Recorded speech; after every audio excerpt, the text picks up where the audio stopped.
The wind on Michigan Avenue was relentless. It whipped around the corners of towering glass buildings, carrying the scent of roasted nuts and exhaust fumes. It was a cold, indifferent Chicago wind, the kind that reminded you that the city didn't care about your small, personal tragedies. My own tragedy felt anything but small. It felt like the end of the world. My hands were numb, gripping the cold metal handles of the wheelchair. In it sat Eleanor, my mother-in-law, wrapped in a thick blanket, her face a mask of confusion and anger. The stroke had twisted one side of her mouth into a permanent sneer, which today seemed more fitting than ever. People rushed past us, shoppers with glossy bags, tourists with cameras, business people talking urgently into their phones. They were a river of life, and we were just rocks in the middle of the stream, unnoticed. For a moment, I just stood there, paralyzed by the enormity of what I was about to do. This was madness. This was cruel. But the voice in my head, the new, cold voice that had taken root in the ruins of my heart, whispered, "It's less cruel than what they did to you." I pushed the wheelchair to a spot right in front of a luxury department store, its windows filled with impossibly beautiful mannequins. Then, I let go. I sank to the concrete beside the wheelchair, the cold seeping through my jeans. I buried my face in my hands, and a sob tore its way out of my chest. It wasn't vague. It wasn't an act. The pain was real. The tears streaming down my face were real. They were tears for 7 years of my life, for the love I thought I had, for the woman I used to be. My husband, I choked out, my voice ragged and loud enough to cut through the city noise. A few people slowed their pace, casting curious glances. He left us. I cried, my voice rising with hysteria. He told me if I couldn't take care of his mother anymore, I should just leave her here. The river of people began to slow. A small eddy of concern formed around us. A woman in a pink coat took a hesitant step forward. "Honey, are you all right?" I looked up, letting them see my tear-streaked face, my desperate eyes. He took everything, our savings, for another woman, and he left me with his sick mother. I don't know what to do. I have nothing left. The scene dissolved into a blur of concerned faces, hushed whispers, and the flash of a cell phone camera. This was the first act. The curtain had just risen on the end of my husband's world, and I was the star of the show. 3 weeks earlier, the first sound of my day was always the 4:30 a.m. alarm. It was a cruel, chirping sound that I had come to hate. It meant the end of a few precious hours of restless sleep and the beginning of another long, draining day. I'd slip out of bed, careful not to wake Michael, though most nights lately, he was a deadweight, a stranger sleeping beside me. The house was quiet, filled with the sleeping breaths of my 7-year-old son, Leo, and the stale, medicinal smell that clung to everything since Eleanor had come to live with us. My first stop was always her room. She was usually awake, her eyes staring at the ceiling, waiting. The stroke she'd suffered 3 years ago had taken the use of her left side, but it hadn't touched her sharp tongue or her bottomless well of resentment. "You're late," she would rasp, her speech slightly slurred but the venom perfectly clear. "Trying to starve me to death in my own son's house?" "Good morning, Eleanor," I'd say, my voice a practiced, even tone. "I'll get you cleaned up and then make some oatmeal."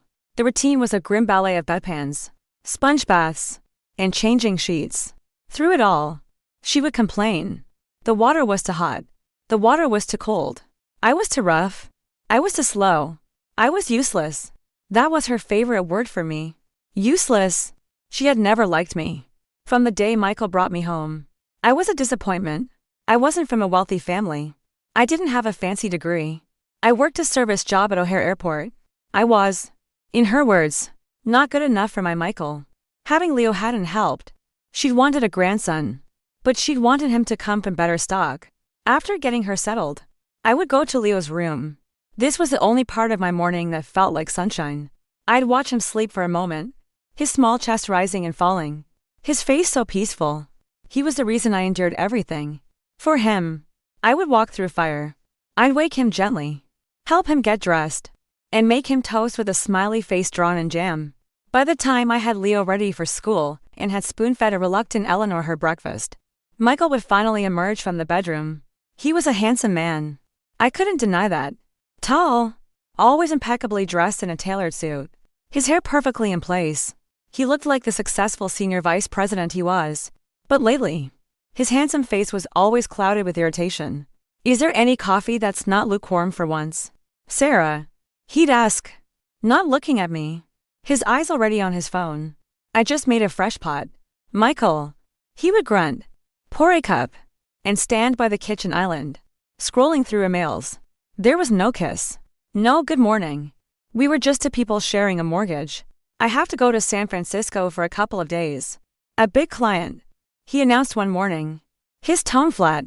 Oh, when are you leaving? Tomorrow morning. It was last minute. He still didn't look at me. Don't wait up for me tonight. I have to prep with the team. This was his new normal. Last-minute trips. Late nights at the office. I tried to be understanding. His job was high pressure. I told myself the stress was making him distant. I told myself he was working hard for us. For our family. I was lying to myself. And deep down, I knew it. There were other signs. The way he would walk out to the balcony to take phone calls. His voice a low murmur. The way he'd get angry if I asked who he was talking to. It's work. Sarah, do you have to question everything? Then there was the money. I handled our daily finances from a joint account. A few weeks ago, I noticed a $5,000 withdrawal. Then another. When I asked him about it, he snapped. It was an investment opportunity. It was time sensitive. I handled it. But $5,000? Michael, we should talk about things like that. I'm the one making the real money here. Sarah, he'd said. His voice cold. Just trust that I know what I'm doing. His words stung, creating another small crack in the foundation of our marriage. I had given up a promotion at work years ago to a less demanding position, so I could be home more for Leo and, later, for Eleanor. I worked just as hard. My paycheck covering the groceries, the utilities, Leo's school supplies. But in his eyes, my contribution was insignificant. The day my world fell apart started like any other. I dropped Leo at school, came home to check on Eleanor, who complained that the daytime caregiver I'd hired was an idiot. And then I drove to O'Hare for my afternoon shift. I worked as a ground services agent. It was a hectic job, coordinating with the flight crews, the gate agents, the baggage handlers. But I liked it. I liked the energy of the airport, the feeling of being a small but essential part of sending people on their journeys. I was in the middle of a busy concourse in Terminal 3, coordinating the boarding for a flight to Miami, when I saw him. At first, I didn't believe it. It had to be someone who just looked like Michael. My Michael was supposed to be at his downtown office, deep in meetings. This man was dressed in linen pants and a light blue polo shirt, looking relaxed and happy. He was standing near the gate for a flight to Honolulu, Hawaii. And he wasn't alone. Beside him stood a young woman. She was beautiful, with long, dark hair and a bright, easy smile. She was wearing a sundress that showed off her tan skin. Michael's arm was around her waist, pulling her close. He leaned down and whispered something in her ear, and she laughed. A bright, carefree sound that echoed in the noisy terminal. My radio crackled in my ear. Sarah, we have a gate change for flight 1107. I couldn't hear it.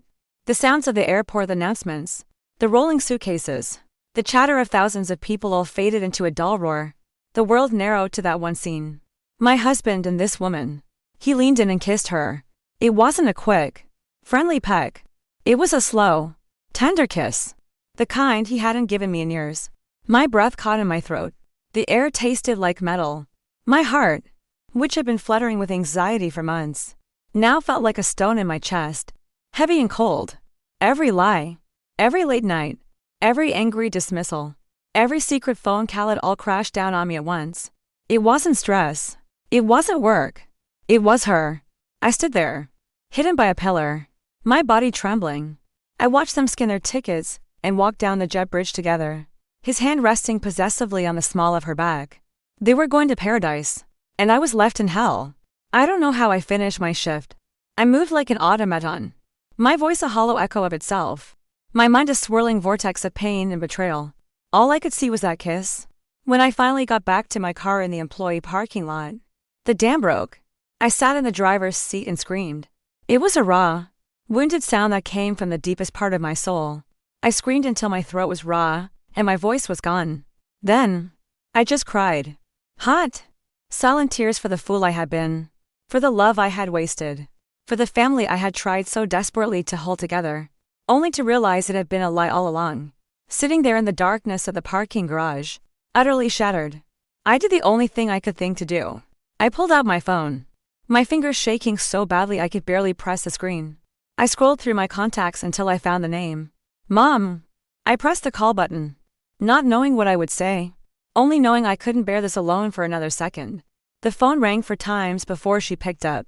Her voice, warm and familiar like a summer evening in the country, was a lifeline in the cold, dark car. Sarah, honey, is everything all right? It's late. The sound of her voice broke me all over again. The dam of forced composure I'd maintained through my shift shattered into a million pieces. Mom! I sobbed. The word barely audible. Mom, that was all I could manage. My throat closed up, and the grief was a physical weight, pressing down on my chest, stealing my breath. Sarah, what is it? Talk to me. Did Michael do something? Her voice sharpened with alarm. Through gasping breaths and hiccuping sobs, I managed to spill the story. The words came out in a torrent of pain, a jumbled, incoherent mess about Hawaii. The pretty girl. The kiss. The stolen money. The late nights. The coldness. I told her how stupid I felt. How blind I had been. How my entire life felt like a fragile glass house that had just been hit by a wrecking ball. On the other end of the line, my mother was silent. She didn't interrupt. She didn't offer empty platitudes like it will be okay. She just listened. A quiet, solid presence absorbing every ounce of my despair. I had always thought of my mother as a simple woman, gentle and patient, perhaps a little too soft for the world. Her life was her small garden, her church group, and her quiet routines in rural Illinois. When my tears finally subsided into exhausted shudders, she spoke, and the voice that came through the phone was not the one I was expecting. The warmth was gone, replaced by a cool, steady calm that was almost unnerving. There was a core of granite in her that I had never known existed. Stop crying, Sarah, she said, her tone leaving no room for argument. Tears won't solve a thing. Now, I need you to listen to me very carefully. I sniffled, wiping my nose on my sleeve. Okay, Mom. First, she began, her voice precise. You will go home and you will act as if nothing has happened. You have not seen that picture. You do not know about that woman. You will treat Michael and his mother exactly as you always do. Can you do that? I don't know. Mom, I don't think I can look at him. You have to. She insisted. This is the most important part. You cannot let him know that you know.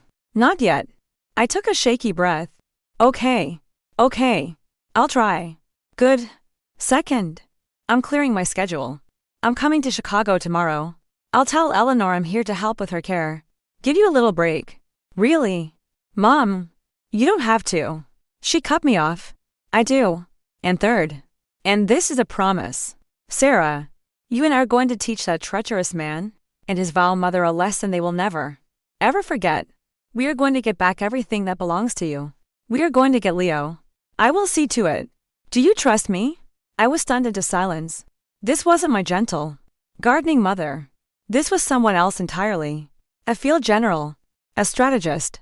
In the depths of my despair, her words were not a comforting blanket, but a weapon being placed in my hands. I had no other choice but to take it.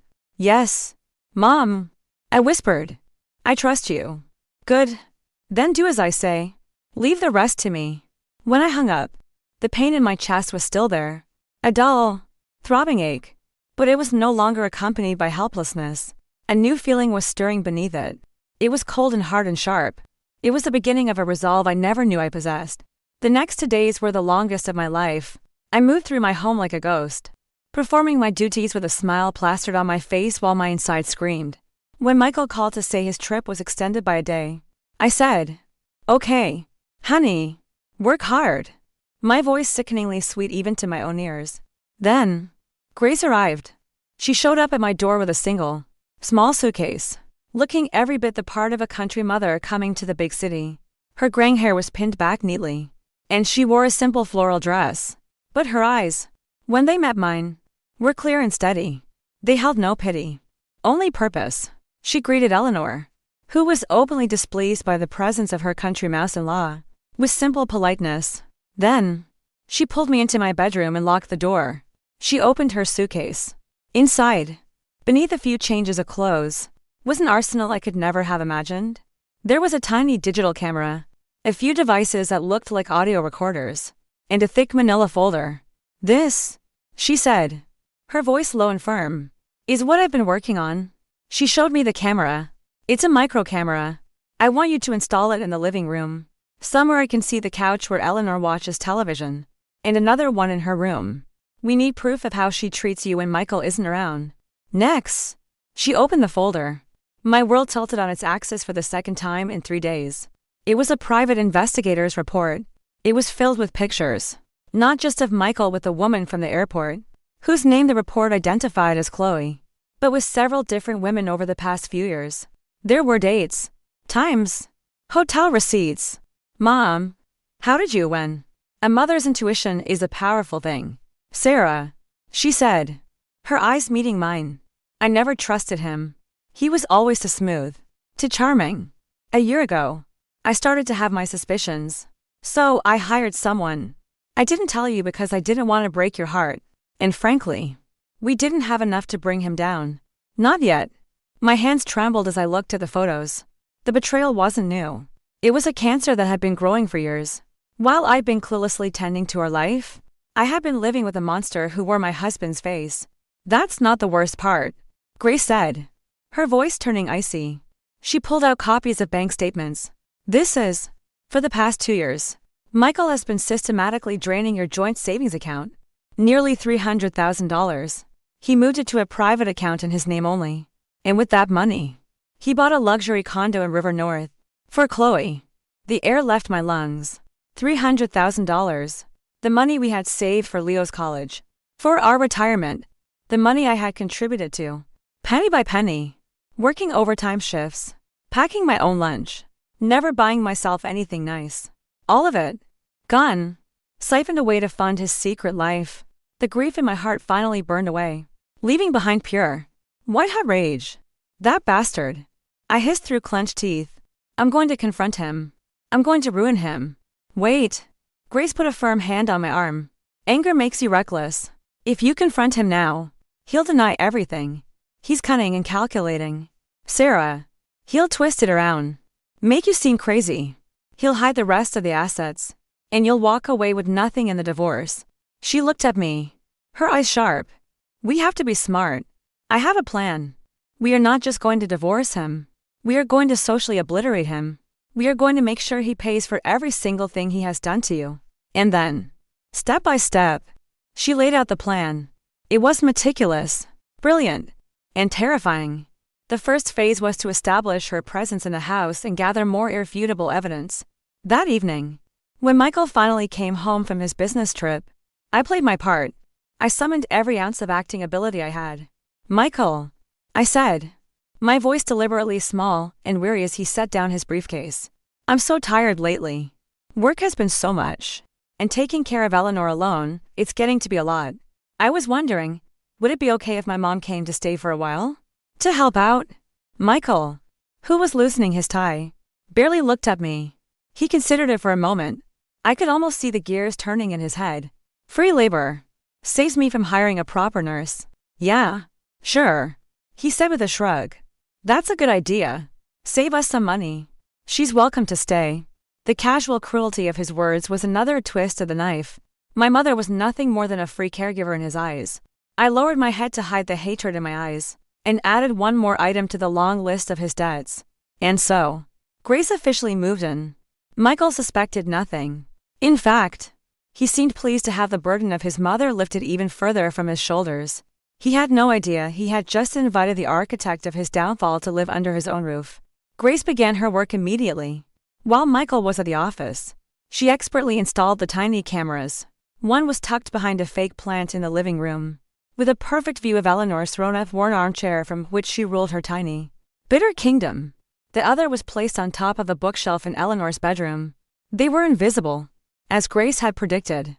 Her gentle, patient care only made Eleanor more monstrous. She seemed to view my mother as another servant to be ordered around. "Grace, this soup is bland. Are you trying to poison me?"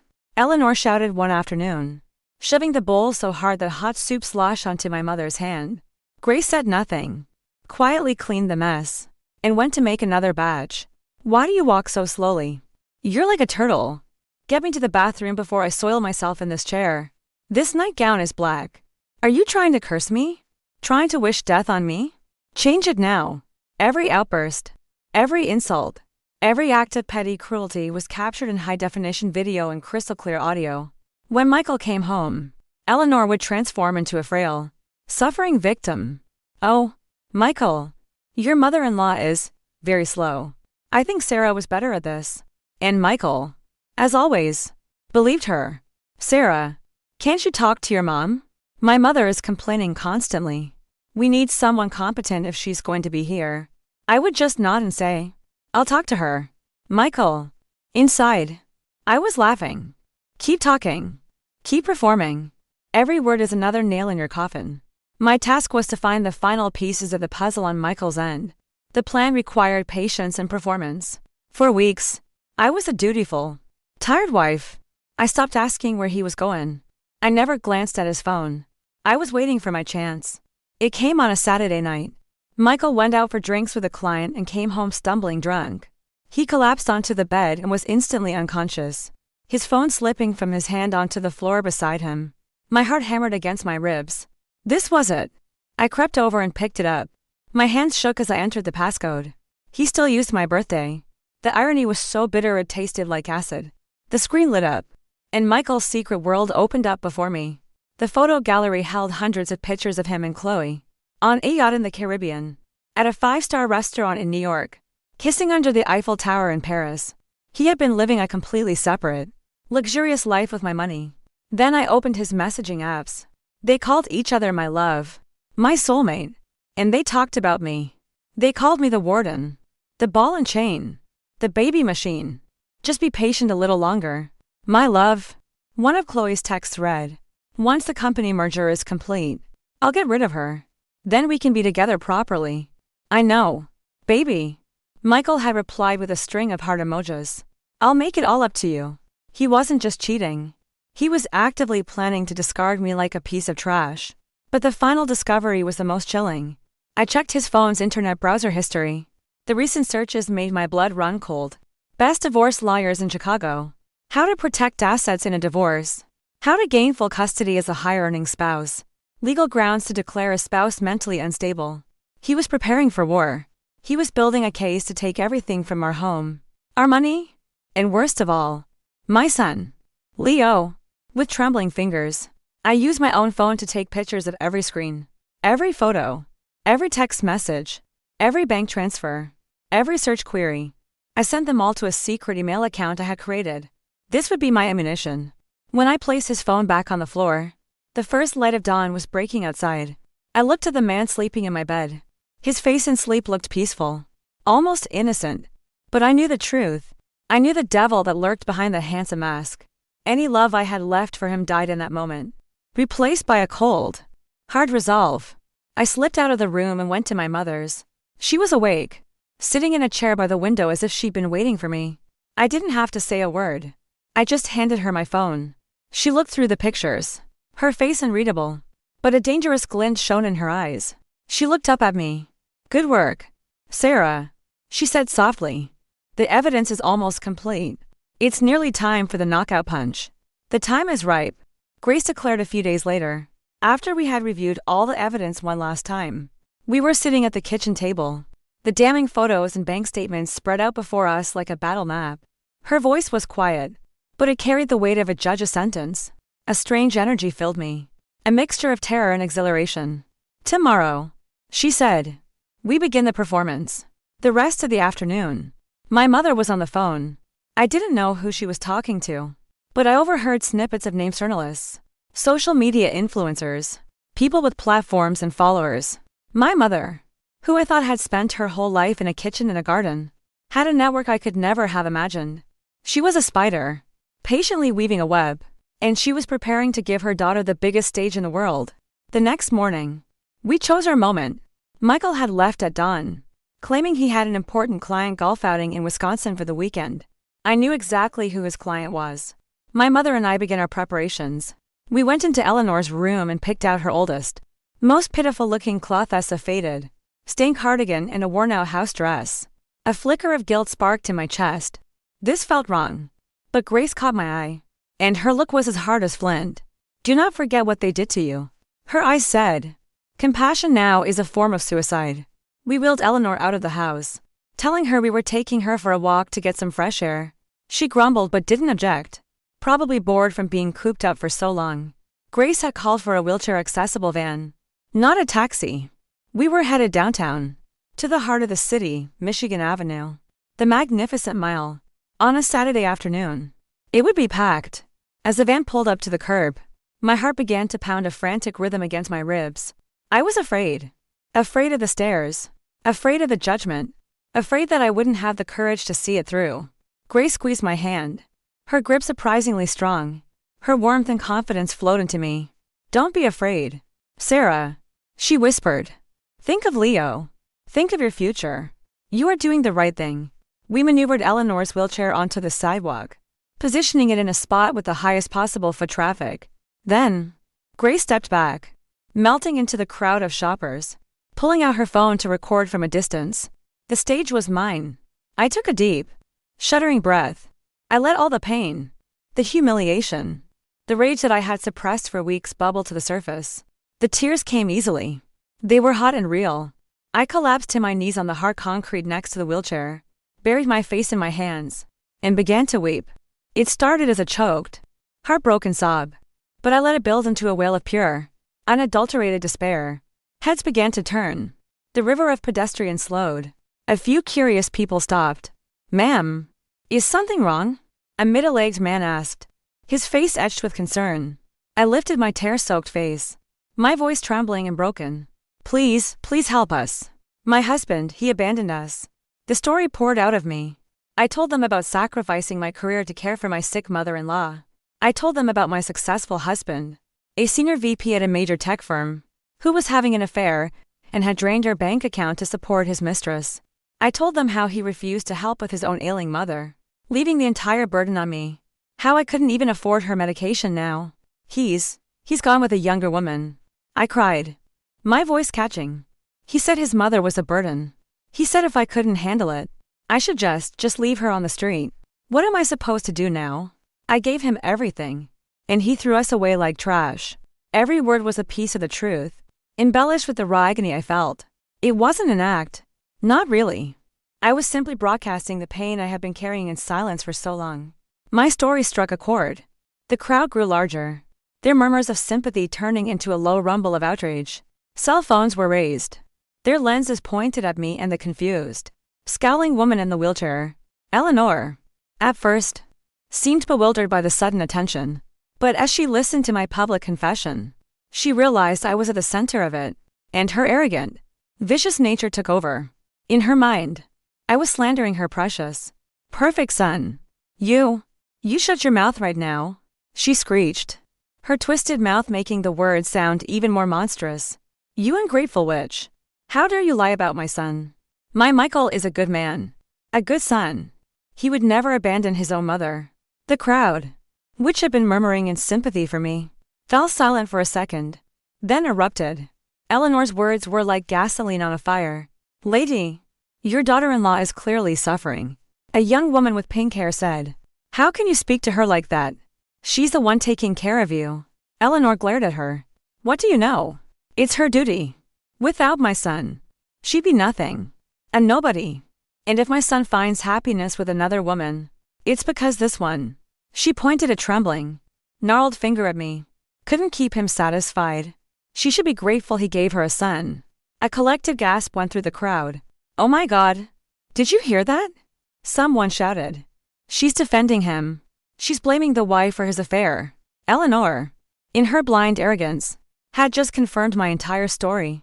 The crowd's sympathy for me instantly curdled into pure fury directed at her and, by extension, at Michael. What a monster. The apple doesn't fall far from the tree. I guess. The son is a scumbag and the mother is a demon. That poor woman. Living in a hell like that. Keep recording. Everyone. Record this. The world needs to see the real faces of this family. The phones were like a firing squad. Flashes popped. Eleanor, enraged, screamed insults, spewing the most hateful words in her vocabulary. She cursed me. She cursed the crowd. She cursed my family. Every word she uttered dug her son's grave a little deeper. I continued my performance, simply sitting there, weeping. The picture of a broken, helpless victim. I let the crowd's anger and Eleanor's foolishness do the rest of the work. From a distance, Grace recorded it all. But she wasn't just recording. She was uploading. Instantly. To her contacts in the media. In a matter of minutes, our street corner drama was no longer confined to Michigan Avenue.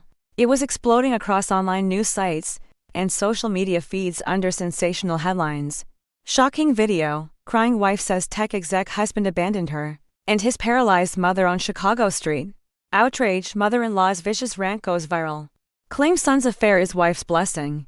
Trash husband and demi mother-in-law trends as public identifies Chicago VP Michael Miller. The video spread like wildfire. Within an hour, it had thousands of shares and tens of thousands of comments. My face. Eleanor's face. And thanks to some quick work by internet sleuths, Michael's corporate headshot were everywhere. He went from being a respected executive to a public pariah in the time it took to play a round of golf. When Grace judged that the scene had reached its zenith, she gave me a subtle nod. I gathered myself, helped the now exhausted and hoarse Eleanor into a different accessible van we had waiting around the corner, and we swiftly left the stage. As we drove away, I could see the crowd was still buzzing. Phones still lit up. We had succeeded. The media firestorm had been unleashed, and it was about to incinerate everything Michael had ever built. The storm hit Michael faster and harder than I could have imagined. At that moment, he was likely sitting in the clubhouse of a luxury golf resort in Lake Geneva, laughing with Chloe over a glass of expensive scotch. He would have been scrolling casually on his phone, smug and satisfied with his perfect life. And then he would have seen it. A link sent by a friend. A notification from a news app. A text from a horrified colleague. I can picture his face. The casual amusement turning to confusion. Then to disbelief. Then to pale-faced horror. And finally, to pure, unadulterated rage. He would have seen the video of me, weeping on the sidewalk. He would have seen his own mother, spitting venom at a crowd. And he would have seen his own face, plastered everywhere, attached to comments calling him a monster, a disgrace, a piece of human garbage. His weekend getaway was over.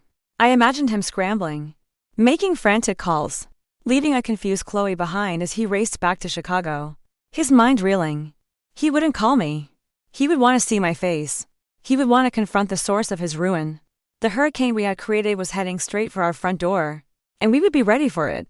When Michael burst through the front door, it was with the force of a thunderclap. The door slammed against the wall, and the sound echoed through the silent house.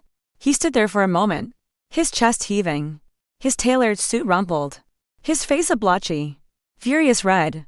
He looked like a wild animal that had been cornered and wounded. Grace and I were in the living room, calmly sipping tea, just as we had planned. Eleanor, exhausted and sedated after her public spectacle, was asleep in her room. Michael's wild eyes found me. You, he snarled, the word dripping with venom. What in the hell did you do? He lunged towards me, his hand raised as if to strike. In a movement so swift it startled me. My mother was on her feet, placing her small, weary body directly between us. Michael, calm yourself, she said, her voice steady and low, a stark contrast to his raging fury. If you have something to say, then say it. But you will not lay a hand on my daughter. Get out of my way. Grace, he spat, trying to shove past her. But my mother stood her ground, as immovable as an old oak tree. This is between my wife and me. He glared at me over her shoulder, his eyes promising a world of pain. What were you thinking? Ruining me? Ruining this family? For what? A little attention. I followed my mother's script. I shrank back into the sofa, making myself look as small and terrified as possible. I don't know what you're talking about, I stammered, my voice a convincing whisper of fear. I took your mother for a walk. I was upset, and people saw me crying. They asked what was wrong. And you just told them? He roared, his voice thick with sarcasm. You just happened to tell a crowd of strangers with cell phones a story. That makes me look like a monster? I just told them the truth, I cried, letting fresh tears well in my eyes. Isn't it the truth, Michael, that you took our money? That you're on vacation with another woman right now while your mother is sick, and your son is at home? Is any of that a lie? He was momentarily speechless, his jaw working silently. He couldn't deny the facts. Just then, a noise came from the hallway. The commotion had woken Eleanor. She wheeled herself into the living room, her face pale and groggy. When she saw Michael, her expression transformed into one of tearful relief, as if her savior had arrived. "Michael! Oh, thank God you're here," she wailed, her voice cracking with theatrical despair. "You have to do something about this wife of yours. She dragged me downtown. Michael. She put me on display like a circus animal and told everyone lies. That vicious, evil snake, she's trying to destroy us." Michael turned to look at his mother, and the fury in his eyes intensified. But now it was directed at her. "You," he seethed, pointing a trembling finger at her. "Do you have any idea how much worse you made it? If you had just kept your mouth shut. If you had played the victim. But no. You had to scream at them. You had to tell a crowd of people that I deserved another woman. What is wrong with you?" Eleanor froze, her mouth agape. She had expected sympathy, not a scolding. Her son, her perfect Michael, had never spoken to her like that before. Her face crumpled, not with sadness, but with wounded pride and rage. You're blaming me?" she sputtered, her voice rising to a screech. "You ungrateful boy. After everything I've done for you? Who has protected you all these years? Who cleaned up your mess with Emily? If it wasn't for me, you'd be in prison right now. And this is how you talk to me? Mother, shut up," Michael yelled, his face draining of all color. He looked genuinely terrified. The room fell into a sudden, deafening silence. The name hung in the air between us, heavy and ominous. Emily, Michael's first wife, the woman who had died tragically from a sudden, severe allergic reaction to medication 5 years ago.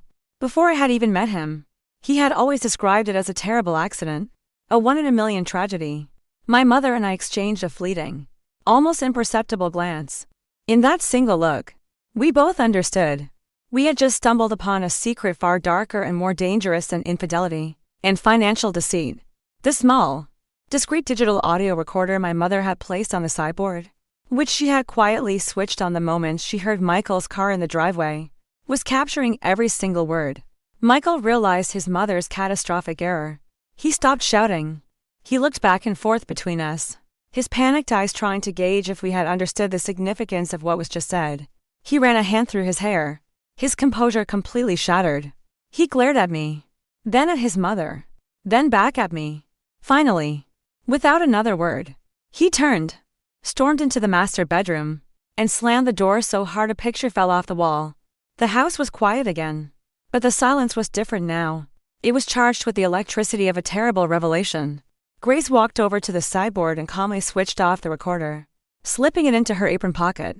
She turned to me, her face grim but her eyes shining with a chilling light of victory. The game had just changed. This was no longer just about a divorce. This was about something much, much worse. And we had the one piece of evidence that could unravel it all. The media storm was only the opening salvo.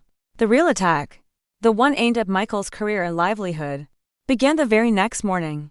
Grace, a veteran of 1,000 church bake sales and community meetings, knew how to be methodical. She carefully drafted an anonymous letter. It wasn't angry or accusatory. It was written in the calm, concerned tone of a third-party observer, a concerned citizen who was appalled by the incident.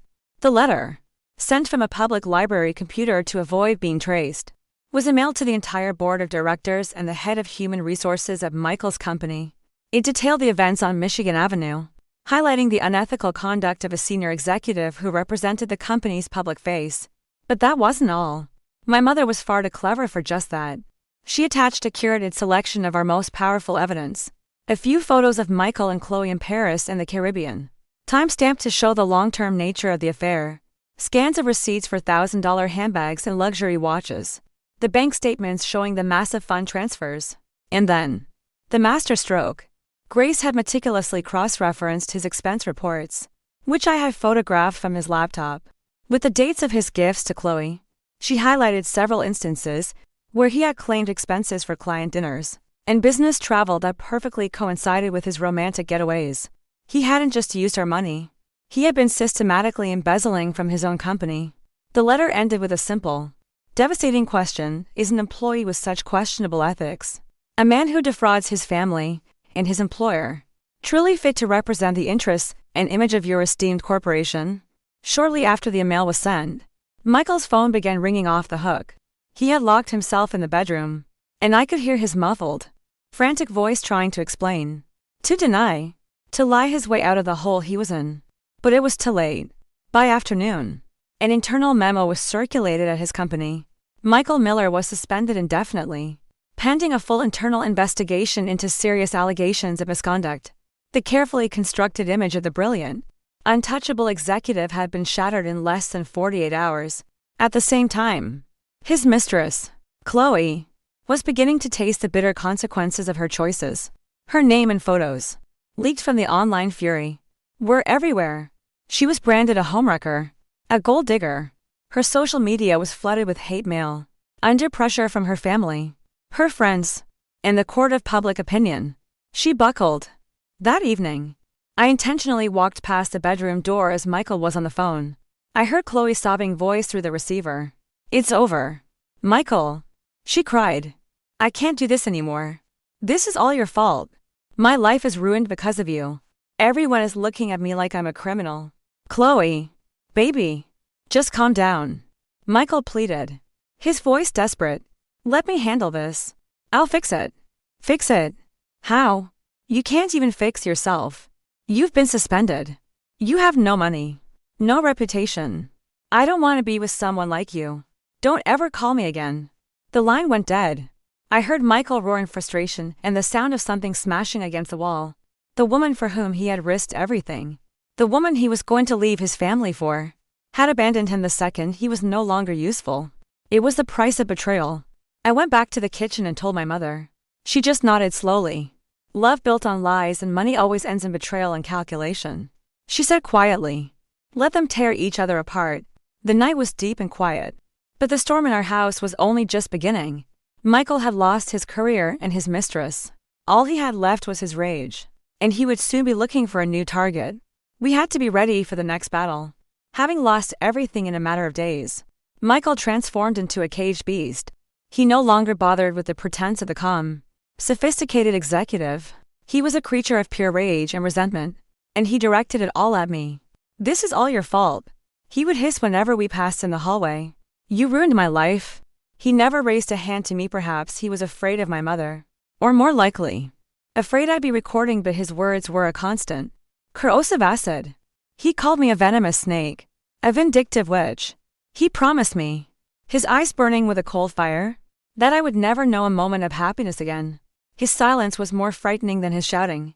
He would sit in the darkened living room for hours, drinking, just watching me with a look of pure loathing. The atmosphere in the house grew thick and suffocating, poisoned by his presence. We were prepared for this. My mother had warned me that a cornered man is a dangerous one. She instructed me to remain completely silent. Don't engage. Don't argue. Don't feed the fire. My silence seemed to infuriate him even more. When his verbal assaults failed to break me, he resorted to his most despicable tactic yet. One morning, as I was getting ready for work, a sharp knock echoed through the house. I opened the door to find two uniformed Chicago police officers on our doorstep. "Ma'am, are you Sarah Miller?" one of them asked, his expression neutral. "Yes, I am. We've received a call reporting a case of elder abuse at this residence. We need to come in and speak with your mother-in-law, Eleanor Miller." My blood ran cold. Behind the officers, standing on the lawn with his arms crossed, was Michael. A smug, triumphant smirk played on his lips. He thought he had finally outsmarted me.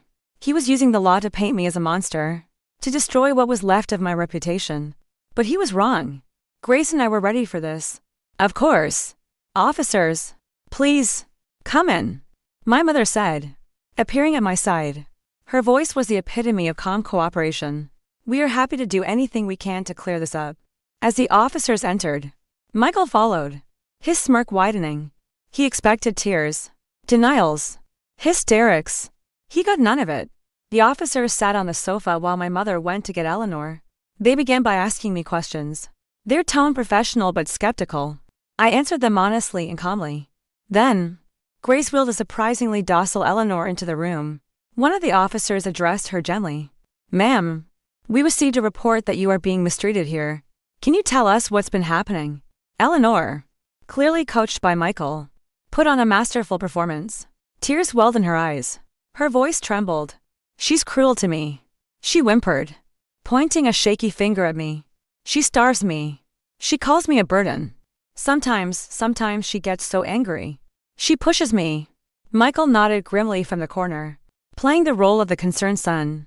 My heart pounded with a mixture of rage and disgust. How could they lie so baldly? So shamelessly? Is that so? Grace said, her voice still mild. She turned to the officers. Gentlemen, my daughter has been the sole caregiver for her mother-in-law for 3 years. It has been difficult. Perhaps a video recording of their daily interactions might provide some clarity. Michael's smirk faltered. Video? What video? Grace ignored him. She took out a tablet, tapped the screen a few times, and placed it on the coffee table. I installed a few security cameras for my daughter's peace of mind. She explained to the officers. I was worried about her being alone with such a demanding patient. The screen came to life. The first clip showed me patiently spoon-feeding Eleanor her oatmeal, while she showered me with a stream of insults. The next clip showed Eleanor deliberately knocking a glass of water off her side table, and then screaming at me for not cleaning it up fast enough. Clip after clip played, a highlight reel of her daily cruelty and my endless patience. The officers watched, their expressions shifting from skepticism to disbelief, and then to dawning anger. This isn't everything, Grace continued, her voice hardening slightly. Mr. Miller has claimed his wife physically assaulted his mother. I believe this clip is relevant. She played the final video. It showed the living room, empty except for Eleanor. We could see her reaching for the TV remote on a table just out of her grasp. She overextended, lost her balance, and tipped her wheelchair, sliding onto the floor with a cry. A moment later, I came running from the kitchen, my face a mask of alarm, and gently helped her back into her chair. The room was utterly silent. Eleanor's face was the color of ash. Michael looked like he had been punched in the gut. This is doctored footage, he stammered, his voice rising in panic. She's framing me. They're both trying to frame me. One of the officers, a tall man with a stern face, stood up and turned to Michael. His voice was cold as steel. Mr. Miller, what we see here is a woman providing excellent care under very difficult circumstances. What we don't see is any evidence to support your claim. Filing a false police report is a serious offense. I suggest you think very carefully about your actions. The officers gave me a nod of apology and left. Michael was left standing in the middle of his own living room, his brilliant plan in ruins around him. His attempt to wound me had backfired, exposing him as a liar and a malicious manipulator. That night, there was no shouting. Michael simply locked himself away with a bottle of whiskey. His aggression had curdled into a sullen, bitter defeat. He had lost, humiliatingly. But the war wasn't over. There was still one last secret. The secret about Emily. And as if on cue, the key to unlocking it fell right into our laps. The day after Michael's failed attempt with the police, he was gone. He had packed a bag and left without a word. The relief was so immense it felt like I could finally breathe again. The oppressive weight of his presence was lifted. For the first time in weeks, my son Leo's laughter echoed through the house without being cut short by a slammed door or an angry voice. I thought, for a moment, that we had won, that we could finally begin the legal process in peace. But just as I was starting to relax, my phone rang. The number was unfamiliar. Hello? Is this Sarah Miller? A young woman's voice asked. It was hesitant and shaky. Yes. Who is this? There was a pause, then a sniffle. It's Chloe. My heart stopped. Chloe, Michael's mistress.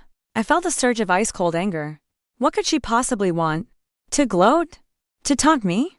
What do you want? I asked, my voice flat and hard. Please, don't hang up, she said, her voice cracking. I'm not calling to fight with you. I think I can help you. I have something I think you'll need. I was silent, suspicious. Michael, he's a monster, she said, her voice trembling with what sounded like genuine fear. I was so stupid. I actually believed him. After you exposed him, he came to my apartment. He was drunk. He demanded money. He threatened me. He said he would ruin my life if I didn't help him. She started to cry. I was so scared. We were fighting. And he said something awful. About his first wife, Emily. The name again. My entire body went on high alert. What did he say? I asked, trying to keep my voice even. He was laughing. Chloe whispered, as if the memory terrified her. He said Emily's death wasn't an accident. He said she found out he was cheating on her. Just like you did. She was going to divorce him and take everything. He couldn't let that happen. So he killed her. He did it in a way no one would ever suspect. My knees felt weak. I sat down heavily on the edge of my bed. Eleanor's words in the living room hadn't just been an angry outburst. It was the truth. Michael wasn't just a cheater and a liar. He was a murderer. How can I believe you? I whispered, my mind reeling. I have proof, Chloe said quickly. He was drunk and bragging. He told me he switched out her normal saline drip with a concentrated dose of a drug he knew she was fatally allergic to. He said there was a security camera in the hospital hallway he didn't know about. But he paid a technician to erase the footage. But he was so arrogant. He kept a copy of the video to remind himself how smart he was. He showed it to me once. After he threatened me, I went back to his laptop and made a copy for myself, just in case. My breath hitched. A video. I'll send it to you, Chloe said, her voice desperate. I have one thing to ask. When this goes to court, please, go easy on me. I was a victim here, too. He manipulated me. Moments after we hung up, an email arrived. The subject line was blank. There was only one attachment, a video file. My mother and I opened it on her laptop, our hands trembling. The video was grainy, stamped with a date from 5 years prior. It showed a deserted hospital corridor late at night. A figure emerged from a hospital room. It was Michael. Younger, but unmistakably him. He looked furtively down the hall, then slipped back into the room. He was inside for less than a minute. Then he walked out, his expression calm, and disappeared down the hall. A few hours later, the video showed a flurry of activity as nurses and doctors rushed into the same room. It was all there. It wasn't just evidence of an affair anymore. It was evidence of a cold-blooded murder. Grace and I sat in silence, staring at the screen. The hatred I felt for Michael had been replaced by a profound, bone-deep horror. I had slept next to a killer for 7 years. I had raised my son in his house. Mom, I whispered, my voice shaking. What do we do now? My mother, who had been frozen in shock, slowly came back to life. Her signature resolve returned, her eyes hardening into chips of ice. She took my hand, her grip firm and grounding. Don't be afraid, Sarah, she said, her voice low and steady. Justice is coming. That devil is going to pay for every single one of his sins. Tomorrow, we take this to our lawyer. This isn't just a divorce anymore. The air in the courtroom was thick and still, heavy with the weight of unspoken accusations and impending judgment. I sat at the plaintiff's table, my hands clasped tightly in my lap to stop them from shaking. Beside me sat my mother, a pillar of quiet strength, and our lawyer, Mr. Davison, a calm, silver-haired man with eyes that missed nothing. Across the aisle, Michael looked like a ghost. He was gaunt and hollow-eyed, the tailored suit hanging loosely on his shrunken frame. The confident, arrogant man I had married was gone, replaced by a husk filled with simmering hatred. He stared at me, and his look was so venomous it felt like a physical blow. The trial began, and Michael's lawyer went first. He was a young, slick attorney who tried to paint me as a scorned, vindictive wife, a woman so consumed by jealousy that she had orchestrated a public smear campaign to ruin her husband and steal his assets. He argued that the affair was a misunderstanding, a brief lapse in judgment blown completely out of proportion. Mr. Miller is a dedicated father and a loving, if sometimes strained, husband, the lawyer said, his voice oozing with false sincerity. But he was under immense pressure at work. Instead of offering support, Mrs. Miller grew suspicious and paranoid. She even went so far as to use her own sick, elderly mother-in-law as a prop in a cruel public stunt, proving she is of an unstable and malicious character, and therefore unfit to have custody of their child. I could only clench my fists, digging my nails into my palms as I listened to his web of lies. Mr. Davison placed a calming hand on my arm. Our turn would come. They called their star witness, Eleanor. They wheeled her to the stand, and she looked frail and pitiable, a far cry from the raging fury on Michigan Avenue. She had been thoroughly coached. Mrs. Miller, Michael's lawyer asked gently, can you tell the court how your daughter-in-law, Sarah, Treated you while you were living in her care? Eleanor began to sob. A theatrical, weak sound. It was terrible. She cried. She abused me. She would forget to feed me for hours. She called me a burden. A waste of space. Once she even pushed me over in my chair. She shot a hateful glance at me. She and her mother. They conspired to throw me out of my own son's house. She played the part of the suffering matriarch perfectly. And I could feel the atmosphere in the courtroom shift. Glances were cast my way, a mixture of pity and contempt.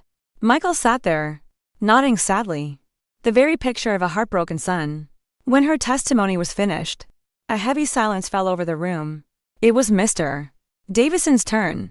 He rose slowly, his movements deliberate and calm. He approached the witness stand. Mrs. Miller, he said, his voice polite. Are you absolutely certain that everything you have just testified to is the truth? Of course it's the truth, she snapped, her feigned weakness momentarily forgotten. I may be old, but my mind is perfectly sharp. Excellent, Mr. Davison said. He turned to the judge. Your Honor, with the court's permission, I would like to present a series of video exhibits that will prove the witness's testimony to be a complete fabrication. The large screen on the courtroom wall flickered to life. The first video was from our living room camera. It showed Eleanor screaming, "This soup is bland. Are you trying to poison me?" before shoving the bowl into my mother's hands. The next video showed her tipping her own wheelchair over and me rushing to her aid. Video after video played, each one a stark, undeniable contradiction to her testimony. Eleanor's face went from pale to purple. No, that's been edited. They're fakes. They're trying to frame me, she shrieked. Michael's lawyer was frozen, his mouth slightly agape.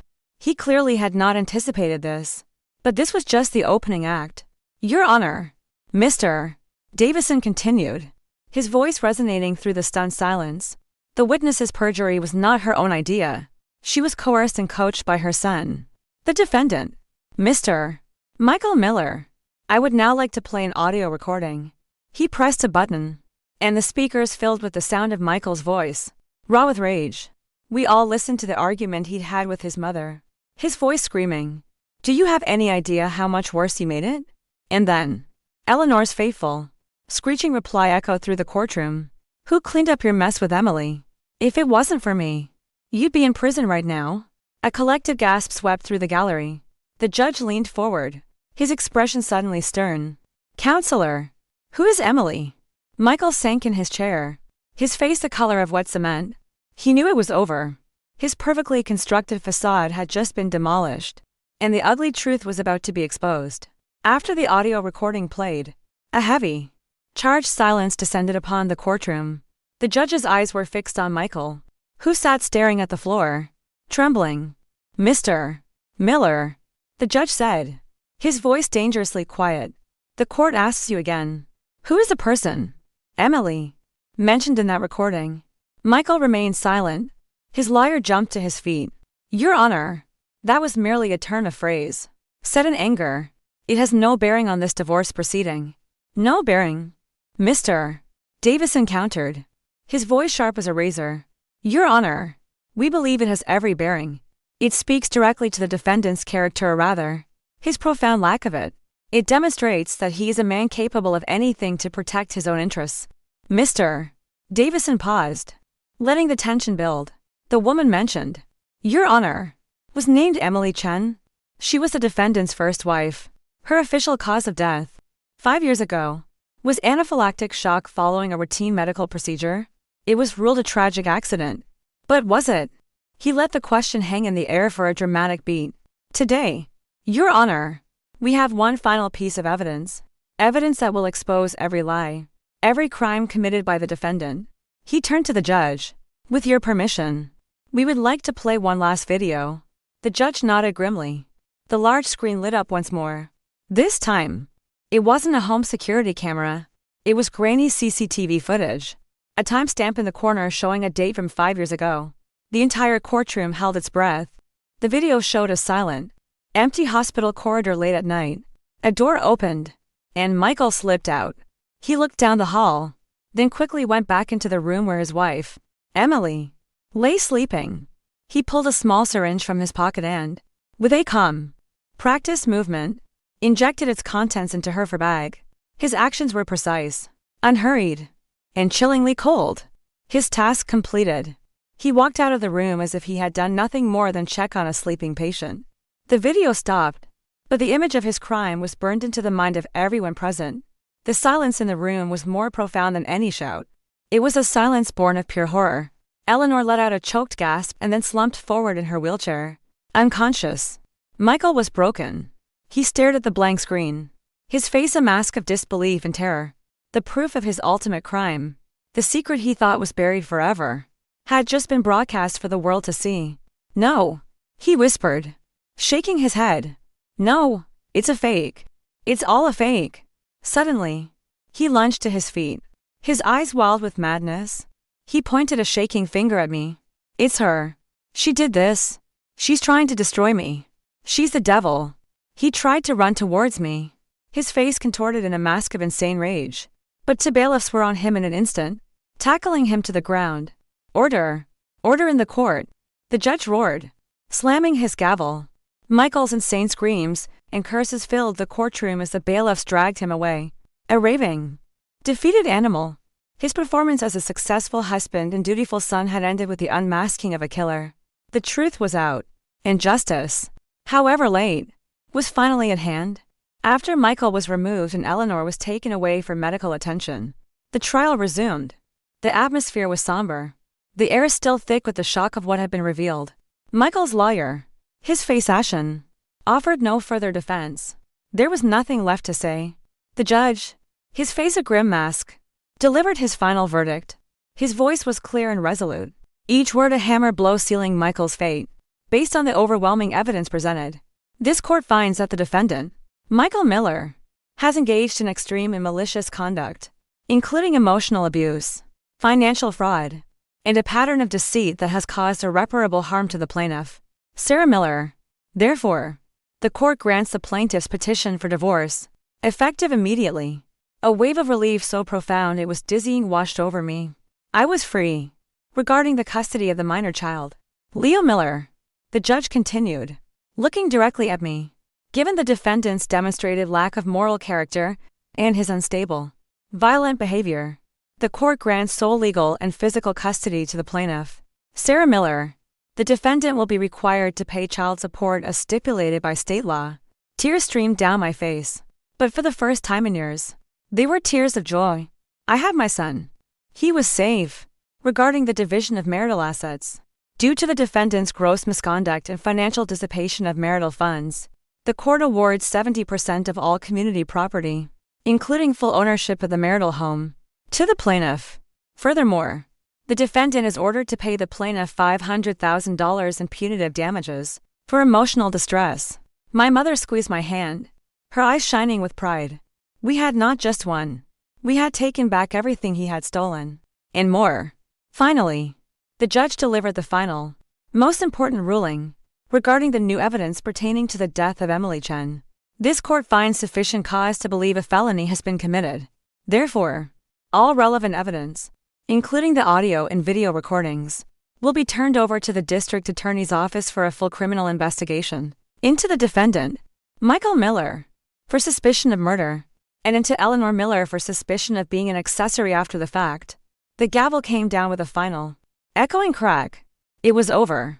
I had won back my life, my freedom, my son, and my future. And Michael had not only lost everything, but he would now face judgment for the darkest of all his crimes. As I walked out of the courthouse and into the bright Chicago sunlight, I felt as if a heavy, dark cloak had been lifted from my shoulders. A new chapter of my life was beginning.